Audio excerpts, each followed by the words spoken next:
St. John the Philosopher here. On November 12, 2018, the world said goodbye to the ostensible father of Marvel Comics, Stan Lee. The video tributes and personal reflections flooded the internet soon after the news broke. As a lifelong fan, I'd be remiss if I didn't contribute my own perspective on Stan's legacy. And I wouldn't be the philosopher if I didn't take a deeper look at what that legacy has meant, not just to me, but to all of society.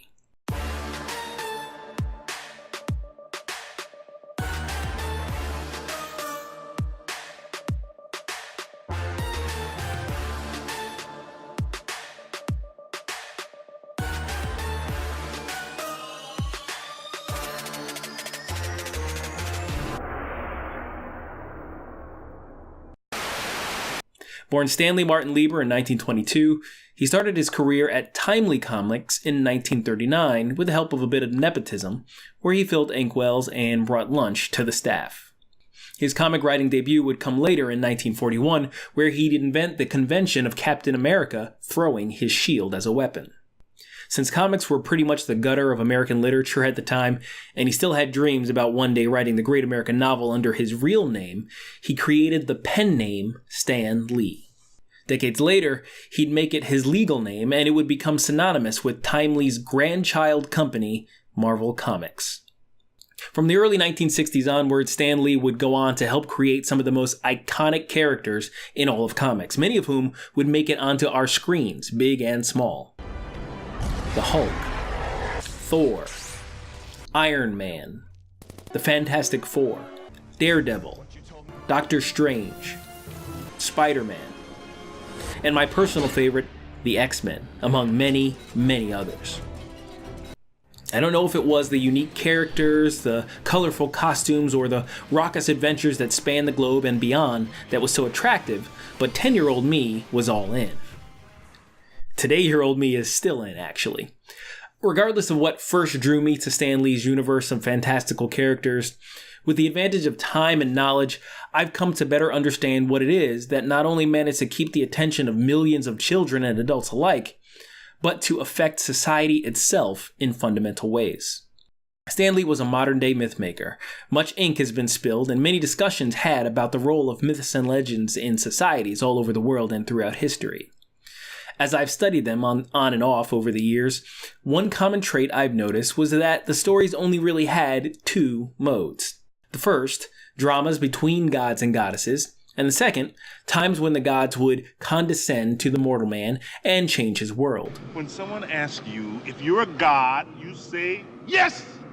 The epic hero tales, while they are centered around mortals who were simply of extraordinary bravery and talent, generally cast these heroes in such a light as to essentially elevate them to godhood, even if of a lesser sort, so they still fit the second mode in a way. These ancient modes have persisted for thousands of years and eventually found their way into early superhero comics. In the golden age of comics, starting with the reinvention of the superhero archetype in the 40s and up through the early 60s, comic heroes were very much the equivalent of the ancient gods, and their adventures mimicked the two old patterns. What could you call Superman but a modern god? And the likes of Wonder Woman and Captain Marvel, not that one, but this one, had their origins indelibly tied to the old gods. Again, Captain America and Batman may have been regular old humans, mostly, but they fit that same epic hero mold of being so larger than life as to transcend their humanity. So that golden age of comics stayed right in line with the two modes of myth we discussed earlier. Enter Stan Lee. Beginning with his creation of characters like the Fantastic Four, who got their powers by accident, and the X-Men, who were humans gifted with superhuman abilities by genetic lottery, Stan Lee envisioned his superheroes not as mythical gods among us, but simply your neighbor or your friend, not privileged with power, but burdened by it. These heroes weren't men with indestructible bodies and unimpeachable character, as laudable as that may be in certain respects. They were a dumb kid whose first impulse was to use his powers for personal gain and profit.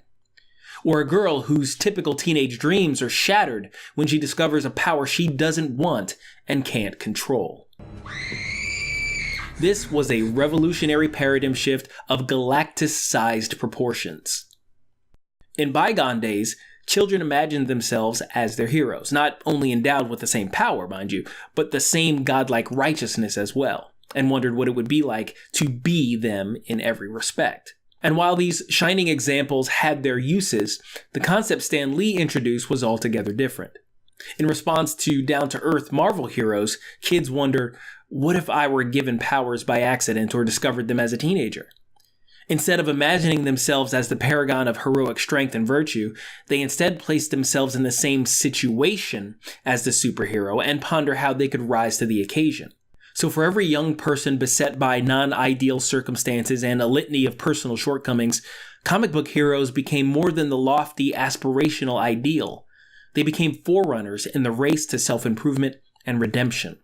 As they overcame their demons, mastered self-control, as they threw off selfishness and accepted responsibility, they showed us that we could do it too. A powerful and uplifting message hidden between the spandex and word balloons.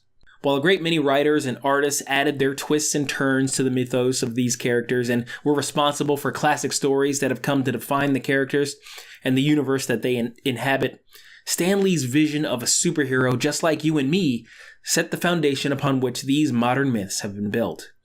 And through those stories, he inspired generations of kids to find their inner superhero.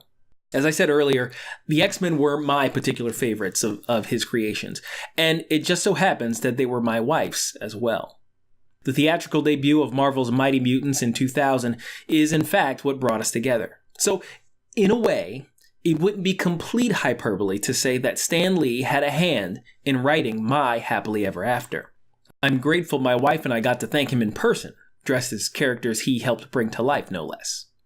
Don't laugh. He thought we looked great. Godspeed, Stan Lee, and thanks again for making millions of children's lives that much cooler. Especially mine. In other words, Excelsior. Tell me what you think of this video. What do you think about Stan Lee's modern myths? Who are your favorite comic book characters, and why? Discuss in the comments. In the meantime, be sure to like, subscribe, and share for more videos on religion, culture, and politics. That's all for today.